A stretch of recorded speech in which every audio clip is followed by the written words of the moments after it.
नमस्ते, मैं doctor Pushpraj Patil, consultant neurosurgeon at Shalby hospital, Naroda, Ahmedabad. मैं आज आपको स्पाइनल कॉलम और उसके डिसीजेस के बारे में कुछ इंफॉर्मेशन शेयर करना चाहूँगा।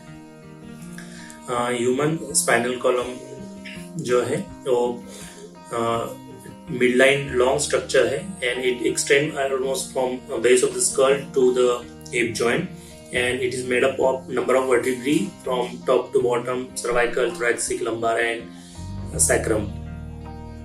जो ये हमारे वर्टिब्रेज होते हैं इसके बीच में नंबर ऑफ लिगामेंट्स होते हैं और मसल होते हैं, और इन बिटवीन द वर्टिब्री आप यहाँ पे देख सकते हैं एक डिस्क होती है जो दो वर्टिब्रो को ज्वाइन करती है और एज ए शॉक ऑब्जर्वर उसका काम होता है।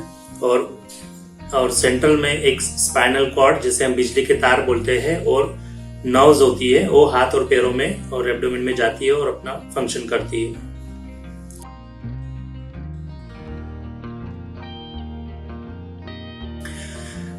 स्पाइनल कॉलम के डिसीजेस के बारे में अगर हम कहें तो कॉमनली हमें 4 से 5 टाइप के उसमें कैटेगरीज होते हैं। जैसे इन्फेक्शन अगर कहे तो उसमें एब्सेस या ट्यूबरकुलोसिस जो मोस्ट कॉमन इंडिया में देखा जाता है, जिसे हम कॉर्ड स्पाइन कहते हैं। दूसरा स्पाइनल कॉर्ड में ट्यूमर हो सकते हैं। तीसरा ट्रॉमेटिक इंजुरीज जैसे फ्रैक्चर या ओल्ड एज में ऑस्टियोपोरोटिक फ्रैक्चर भी देखने को मिलता है। इसके अलावा स्लिप डिस्क हम जिसे कहते हैं कॉमन लैंग्वेज में कि डिस्क हमारी पीछे सरक गई है और ये जो नर्व्स को प्रेस करती है जिसे हम स्लिप डिस्क कहते हैं। इसके अलावा डिजेनरेटिव स्पाइन डिसीजेज होते हैं जैसे कि lumbar canal stenosis old age में हमें देखने को मिलता है, और एक लिस्थेसिस जैसे हड्डी का आगे पीछे होना, इसकी वजह से भी नर्व्स को और स्पाइनल कॉर्ड को दबाव पड़ता है। तो ये मोस्ट कॉमन डिसीजेज है स्पाइनल कॉलम में।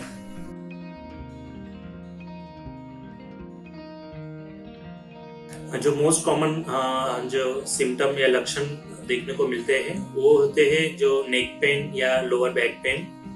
इसके अलावा हाथों और पैरों में रेडिकुलर पेन बोलते हैं, जैसे करंट जैसा सेंसेशन होता है, या हाथ पैर में झंझनाहट होना और हाथ पैरों में कमजोरी होना। इसके अलावा बोवेल ब्लैडर में भी डिस्टर्बेंसेस आ सकते हैं, जैसे कि पेशाब को रुक जाना और कंस्टिपेशन होना। ये कॉमन सिम्टम होते हैं स्पाइनल कॉलम के डिसीजेस में।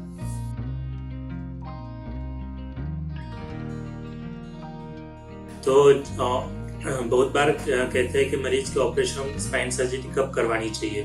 तो जनरली ऐसा होता है जो डिजेनरेटिव डिसीजेज होते हैं या स्लिप डिस्क होती है, अनलेस वो मेजर सिम्टम प्रोड्यूस कर रही है तो इनिशियली हम दवाइयाँ और फिजियोथेरेपी से उसको रिलीव करने का ट्राई करते हैं। और उसके बाद भी अगर पेशेंट को रिलीफ नहीं हो रहा है तो डिपेंडिंग अपॉन द एमआरआई का फाइंडिंग क्या है और पेशेंट को सिम्टम क्या है, उसके हिसाब से आगे डॉक्टर आपको सर्जरी की एडवाइस देते हैं। अगर पेशेंट को कोई एक्यूट प्रॉब्लम है जैसा ट्रॉमेटिक फ्रैक्चर है या सीवियर कंप्रेशन है नर्व में और साथ में ही पैरालिसिस हुआ है, जैसे कि हाथ या पैर में चलने में दिक्कत हो रही है या हाथ में कमजोरी है, तो अर्जेंट सर्जरी करवानी पड़ सकती है।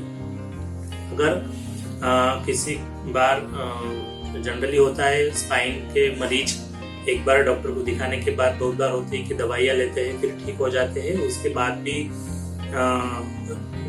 रिकरेंट सिम्टम होते हैं तो वापस दवाइयाँ लेते हैं। तो ये लॉन्ग टर्म अगर दवाइयाँ लेते रहे उसके बाद स्पाइनल कॉर्ड में और जो नर्व्स में परमानेंट डैमेज होने के चांसेस बढ़ जाते हैं।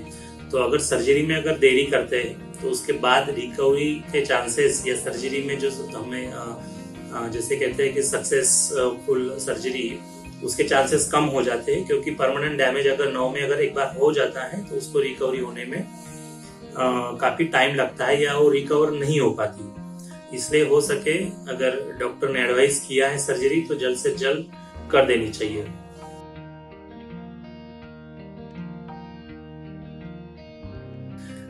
जनरली स्पाइन सर्जरी के बारे में ऐसे उम्मीद होते हैं कि मैं ऑपरेशन के बाद मेरे पैर में पैरालिसिस हो जाएगा, मैं बेड पे ही लेटा रहूंगा, मुझे चलने में दिक्कत होगी या मैं रूटीन वर्क नहीं कर सकता। लेकिन जनरली अभी एडवांस टेक्नोलॉजी के वजह से और इंस्ट्रूमेंटेशन भी अभी एडवांस हो गई, इसकी वजह से स्पाइन सर्जरी काफ़ी सेफ हो चुकी है। और मोस्ट कॉमन स्पाइन सर्जरी जो होती है वो लंबर स्पाइन में होती है, और हमारा जो स्पाइनल कॉर्ड होता है वो लगभग L1 L2 लेवल पे एंड हो जाता है।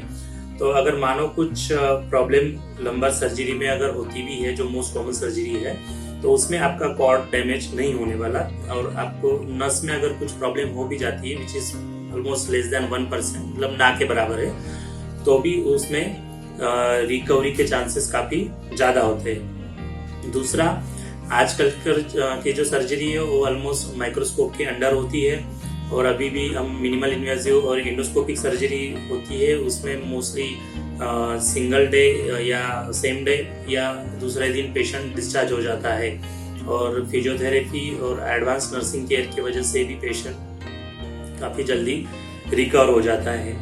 तो रूटीन स्पाइन सर्जरी अगर है, मिनिमल इन्वेजिव है, तो उसमें हम लगभग 1 या 2 दिन का हॉस्पिटल स्टे होता है। अगर कुछ इम्प्लांट या हमने फिक्सेशन किया हुआ तो उसमें ऑलमोस्ट 3 से 4 दिन पेशेंट को हॉस्पिटल में रुकना होता है। मोस्ट ऑफ द सर्जरी में पेशेंट इससे फर्स्ट पोस्ट ऑफ डे से नॉर्मल वॉकिंग शुरू कर देते हैं।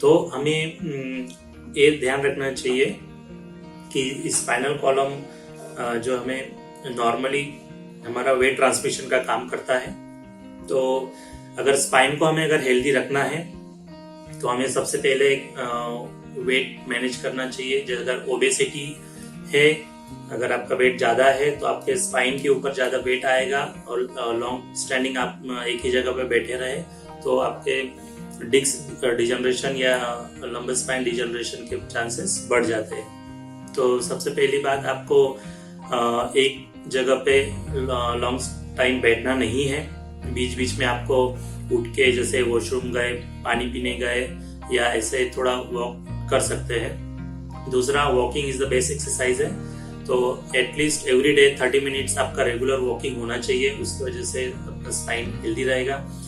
तीसरी चीज है, अभी मैंने बताया जैसे ओबेसिटी है तो अवॉइड जंक फूड, जैसे कि आपका वेट ना बढ़े।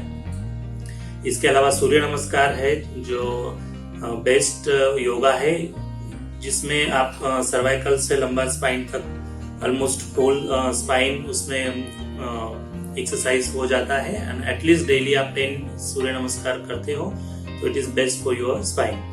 And second thing, the most common is हम बैठने का हमारा तरीका। तो अगर आपका स्पाइन अगर स्ट्रेट रहेगा, आप सीधे बैठे हो, तो इट इज द बेस्ट, क्योंकि आप अगर फॉरवर्ड बेंडिंग में अगर ऐसे बैठते हो तो आपका जो स्पाइन है वो उसी कर्वेचर में उसका डिजनरेशन स्टार्ट हो जाएगा, and then you will land up in problem. And best is even हम आफ्टर स्पाइन सर्जरी के बाद भी पेशेंट को ऐसे एडवाइस करते हैं कि फॉरवर्ड बेंडिंग ज़्यादा नहीं करनी चाहिए। तो आप अगर कोई चीज़ नीचे गिरी हुई है उठाना है तो आप हिप और नी जॉइंट से फ्लेक्शन करके मोड़ के आप वो चीज़ उठा सकते हैं, बट ना कि ऐसे आगे झुक के उठाएं। सो नॉर्मली भी वो हमें अवॉइड करना चाहिए। और दूसरी चीज़ है कि इंडियन टॉयलेट का हमें यूज़ नहीं करना चाहिए जिन लोगों को स्पाइन का प्रॉब्लम है, और ऑपरेशन के बाद भी हम वही एडवाइस करते हैं कि इंडियन टॉयलेट ना यूज करें। So walking is the best exercise. तो आज का अगर एक मैसेज अगर मैं देना चाहूंगा तो आप रेगुलर 30 मिनट्स अगर डेली हम वॉक करते हैं तो it is best for our spine and overall health of our body. Thank you.